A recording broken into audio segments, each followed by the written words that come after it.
Mamma di 47 anni uccisa da un tumore. Apriamo con questa notizia l'edizione di oggi di Edicola Belluno, l'edizione di oggi di martedì 19 agosto 2025. La notizia ci porta a Ponte nelle Alpi. Emanuela Isottone, ex infermiera e volontaria della Croce Blu per anni, aveva portato sollievo nelle case dei pazienti.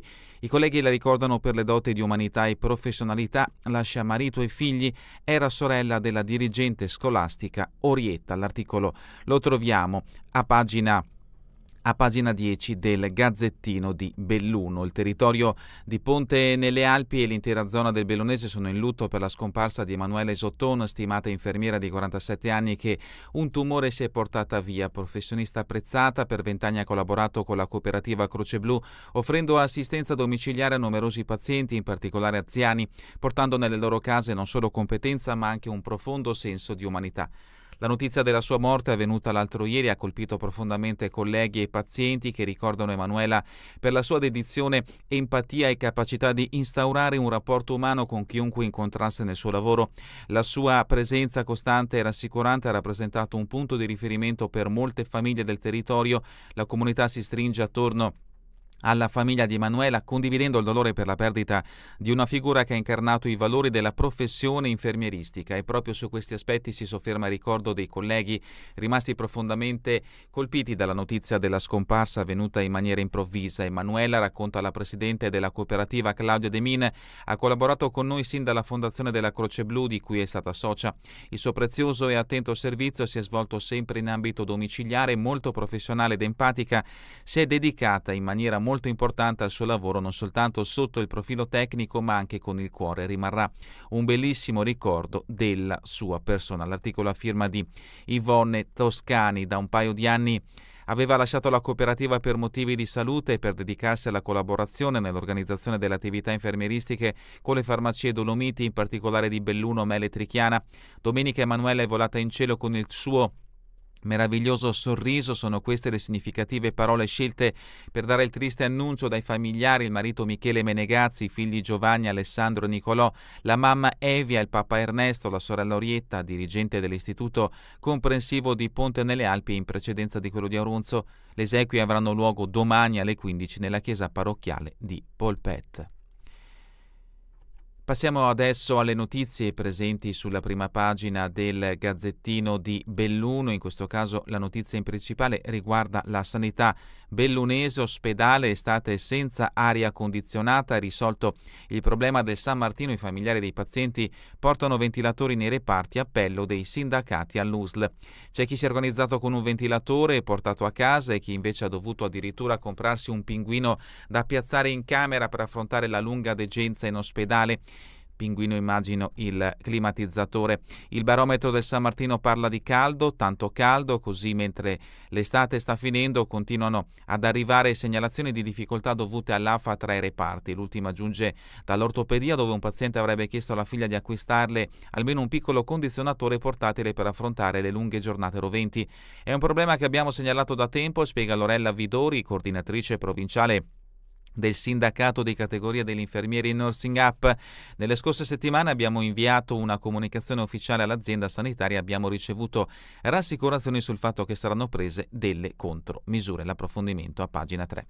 La foto di copertina invece dedicata al Giro delle Mura, presentata all'edizione numero 36, si corre sabato. L'Azzurro Crippa al Giro delle Mura. Vediamo in questo scatto, per chi ci sta guardando da Facebook o YouTube, Lovely Giusti e Vico Calabrò alla presentazione del Giro delle Mura. L'articolo è di Mammani, lo troveremo a pagina 8, presente anche la sindaca del comune di Feltre. Pronto soccorso, effetto Ferragosto, raddoppiati gli ingressi, l'approfondimento a pagina 3 e il richiamo appunto alla notizia di cui abbiamo già dato spazio con il lutto che ha colpito la comunità di Ponte nelle Alpi. Parliamo della prematura morte di Emanuela Isottone, venuta a mancare a 47 anni a causa di un tumore al seno. Ma un altro lutto colpisce in questo caso Cesio Maggiore. Addio al professor Gianni Talini, insegnante di lettere a Longarone, professore volontario instancabile. Si è spento a 75 anni Gianni Talini di Cesio Maggiore, una figura che ha lasciato un forte segno nella scuola come insegnante di lettere, anche all'alberghiero Dolomie e nel volontariato, collaborando attivamente con l'associazione Cesio Solidarietà. L'articolo di Scarton a pagina 9. E ancora dalla prima pagina del Gazzettino di Belluno, dal treno delle Dolomiti, fondi per la elettrificazione, l'articolo a firma di Damiano Tormen. Progetto tramontato, ma è stato utile per ottenere risorse. La matematica nella sua freddezza numerica ha detto che il treno delle Dolomiti non sta in piedi, la bilancia costi-benefici non è in equilibrio, sentenzia lo studio di fattibilità di RFI, Rete Ferroviaria Italiana, perché il bacino d'utenza, anche quello potenziale, è troppo esiguo per un'opera che costerebbe non meno di 1,5 miliardi di euro, ma il dato è di qualche anno fa. Con l'aumento dei prezzi si potrebbe salire a 3 miliardi come niente fosse, e poi i tempi di percorrenza non sarebbero competitivi rispetto ai mezzi su gomma, quindi flop completo per l'idea della ferrovia da Calalzo a Cortina.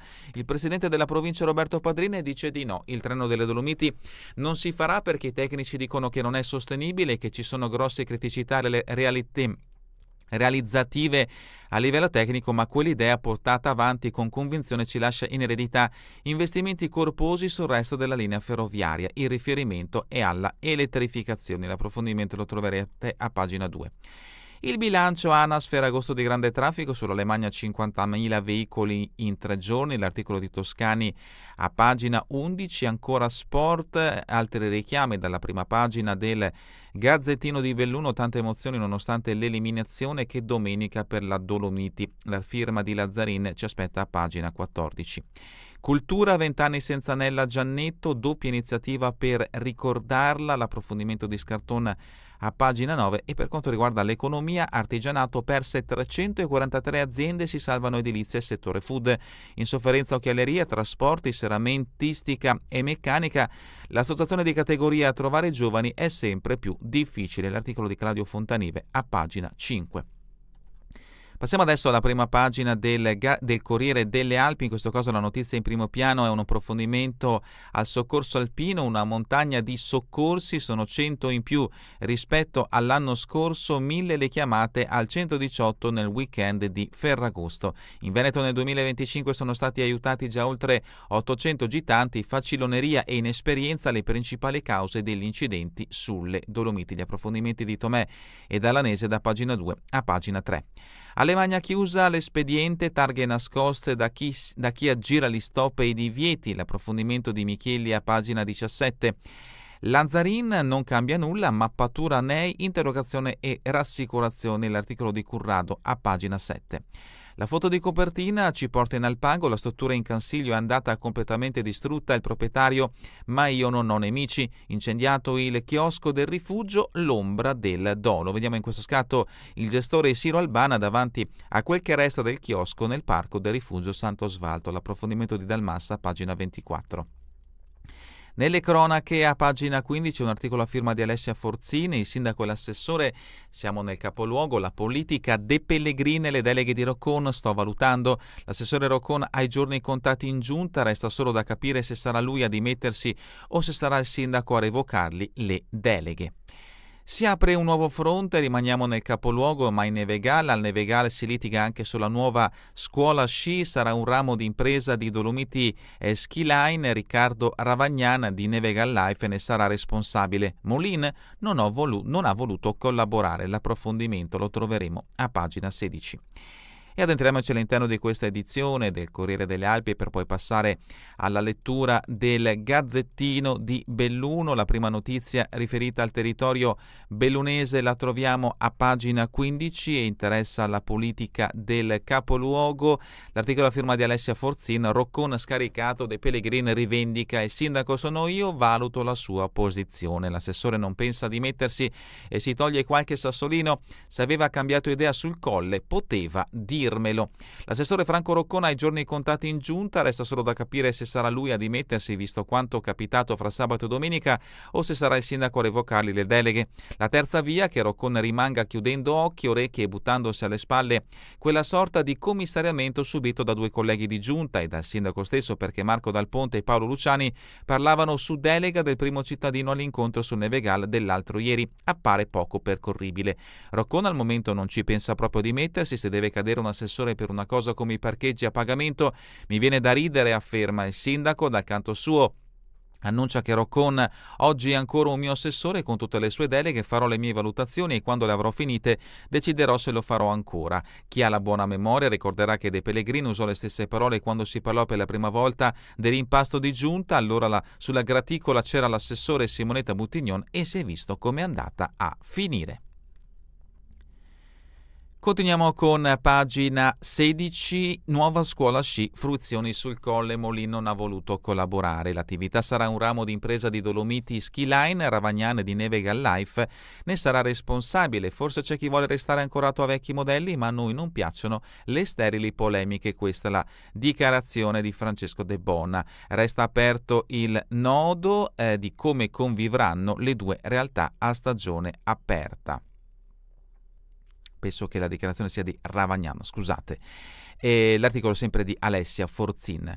E sempre dal Nevegal, l'ex partenza della seggiovia rinascerà per l'estate 2026. Nevegal Life realizzerà un centro polifunzionale con bar, ristorante, solarium e kindergarten. Demolizione in autunno, siamo fiduciosi di riuscire ad essere operativi il prossimo anno. Belle notizie quindi in questo caso che arrivano dal Colle del Nevegal.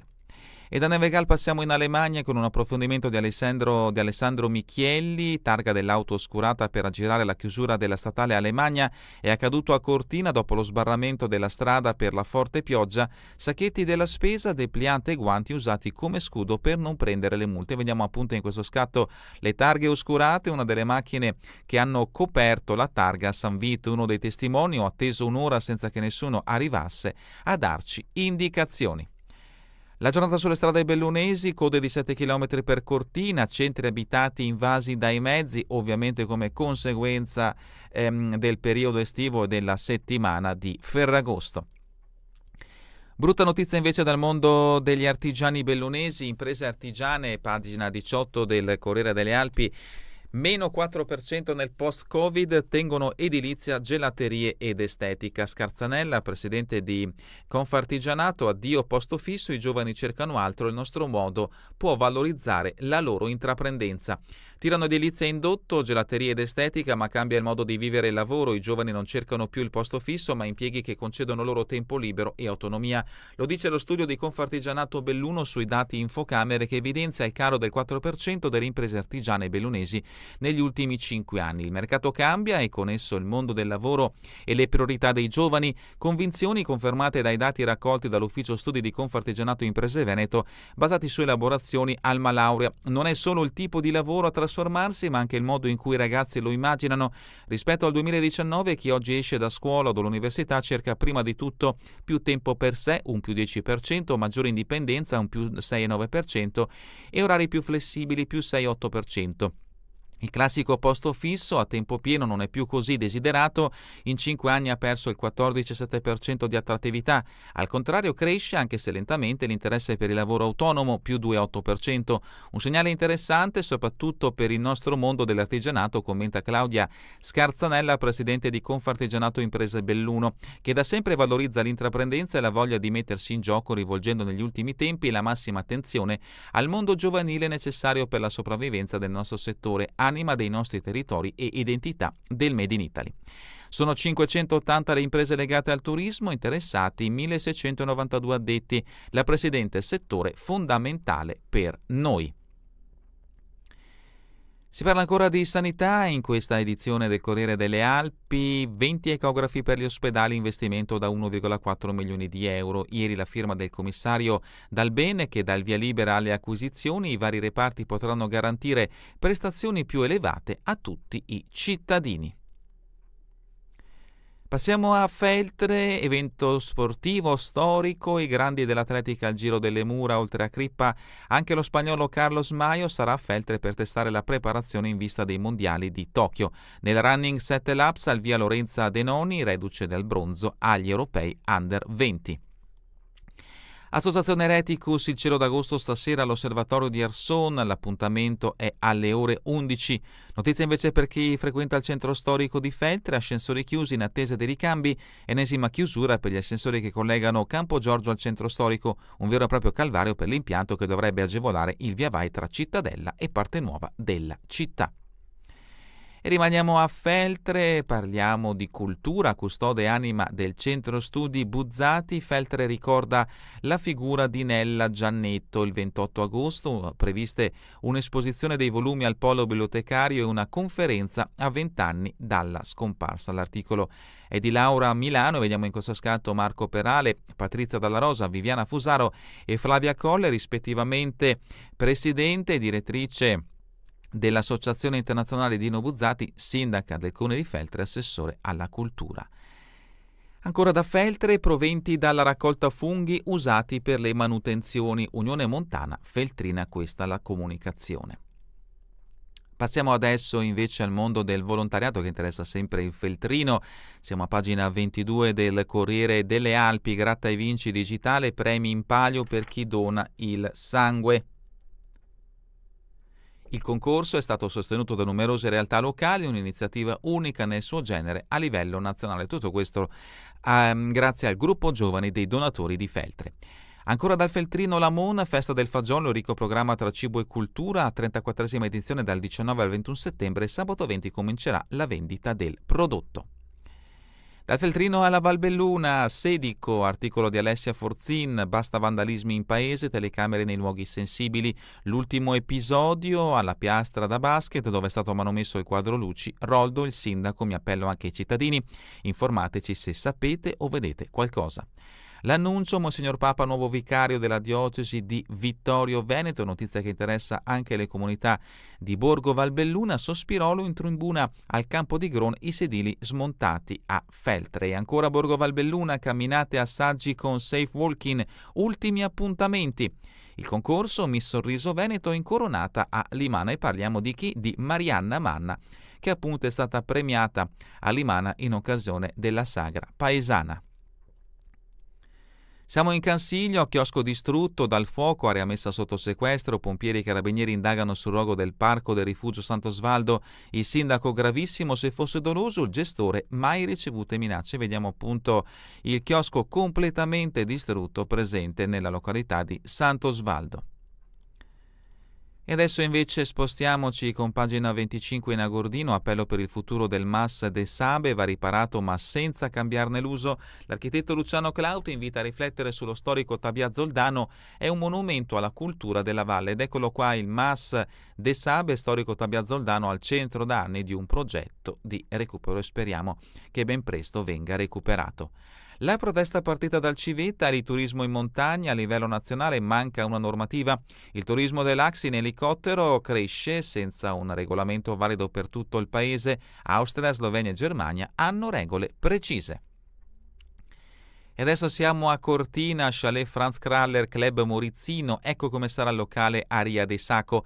A novembre la conclusione dei lavori, il progetto debutta giovedì al Cortina Summer Party, l'iniziativa è frutto dell'alleanza degli imprenditori di Dobbiaco con la famiglia Craffonare. Vediamo appunto queste ricostruzioni dello studio dell'architettura Blue Arch, così apparirà lo Chalet Franz Kraller Club Maurizio a Cortina. Pievedicadore, pienone alla sagra di Nebbiù, tanti giovani dietro le quinte. Queste le notizie principali che troverete nell'edizione di oggi del Corriere delle Alpi. Passiamo invece adesso al Gazzettino di Belluno. Notizia in primo piano è la seguente: l'elettrificazione eredità del treno delle Dolomiti. A dichiararlo Roberto Padrin, presidente della provincia di Belluno. L'attenzione mediatica sulla Calalzo Cortina è servita a implementare le linee del territorio. Padrini investiti oltre 200 milioni di euro per togliere il bellunese dall'isolamento ferroviario. Vivaio rilancia di nuovo lo sbocco a nord, a questo territorio serve l'autostrada, avevamo ottenuto un primo tassello in UE, se la politica ci avesse ascoltato oggi avremmo qualcosa. L'articolo è di Federica Fant. Niente condizionatori, notizia che interessa la sanità bellunese, sauna in ospedale così tutte le estati. Norsinap punta al dito, da anni chiediamo che il problema venga risolto, l'USL sta valutando un intervento ma di mezzo ci sono i tempi della burocrazia. Dell'artigianato se n'è già letto con l'edizione del Corriere delle Alpi. Continuiamo invece con le notizie presenti, differenti sul Gazzettino di Belluno, una notizia che interessa anche noi come Associazione Bellunesi nel Mondo. Coro Dolada, concerto per Matmark. L'appuntamento è appunto per sabato 30 agosto 2025. La tragedia di Matmark è avvenuta il 30 agosto 1965 in Svizzera, rappresenta uno dei momenti più drammatici per l'emigrazione italiana e veneta. Una valanga di ghiaccio e detriti dal ghiacciaio dell'Alalin travolse il cantiere della diga, causando la morte di 88 operai, di cui 56 italiani e 17 veneti, in particolare della provincia di Belluno, territorio con una lunga tradizione migratoria. L'appuntamento appunto vedrà il coro Monte Dolada. Altre due notizie brevi: Borgo Valbelluna, Sagra di Melere, affluenza record, 2000 pasti più dello scorso anno. Sospirolo, notte di note con il gruppo Sintagma, chiude a Gela la settimana senza TV. Ferragosto sulla Lemagna per quasi 50.000 vetture, i dati dell'ANAS sulla direttrice che sale da Ponte e Longarone verso le Dolomiti. Anche ieri molto traffico e lunghe code, adesso preoccupa il maltempo in arrivo. Notizia di spalle: del DIN 102 anni, la partigiana e cittadina onoraria. Sabato la cerimonia per la donna cadorina che combatté i fascisti, notizia che ci porta in questo caso a Pieve di Cadore. Valvisdende, parcheggi blu, un flop, deserti in piena stagione turistica, molti stalli a pagamento introdotti nel 2022, auto un po' ovunque ma nessun controllo. Il sindaco Alfredo Comis riconosce il fallimento dell'accordo con i vicini di San Pietro per la vigilanza, ma ora si cambia. Comelico Superiore, Dosoledo scende per la colazione in albergo e viene stroncato da un malore. Era appena sceso in sala all'albergo Bella Vista di Dosoledo per la colazione ieri mattina quando si è sentito male. La moglie che era con lui ha chiamato i soccorsi, ma quando il medico è arrivato, per Silvano Partaiola, 84 anni, di Padova, non c'era più nulla da fare. La tragedia verso le 9 sotto gli occhi di altri clienti dell'hotel. Il titolare ha chiamato il 118, dalla centrale operativa del SUEM è stata fatta partire l'ambulanza di Santo Stefano, mentre dalla piazzola di Pieve decollava anche l'elicottero Falco 2. Il personale medico si è prodigato per cercare di strappare alla morte l'anziano, ma tutti gli sforzi si sono rivelati vani. Cortina Sci Club Druscé, festose sfide solidali a padel e golf. E adesso concludiamo con lo sport bellunese, calcio, Dolomiti, la base è solida. Il vicepresidente Nicola Giusti racconta l'emozione vissuta domenica a Brescia. Mi è venuto in mente Mazzone e quella storica corsa di 20 anni fa nel derby con l'Atalanta. L'orgoglio per il debutto e la tensione da tenere alta perché sabato inizia il campionato. Dal calcio all'hockey, l'ex Fassa Boisio, l'ennesimo rinforzo per le civette. Giovedì l'Alleghe ospita il Cortina nel primo test di preparazione estiva. Si inizierà alle ore 20:30. È davvero tutto per questa edizione di Edicola Belluno. Vi ricordo che torneremo in replica questa sera via streaming alle 20, domani mattina all'1 ora locale italiana. A voi tutti un buon proseguimento di giornata in compagnia come sempre di Radio ABM, la web radio dell'Associazione Bellunesi nel Mondo.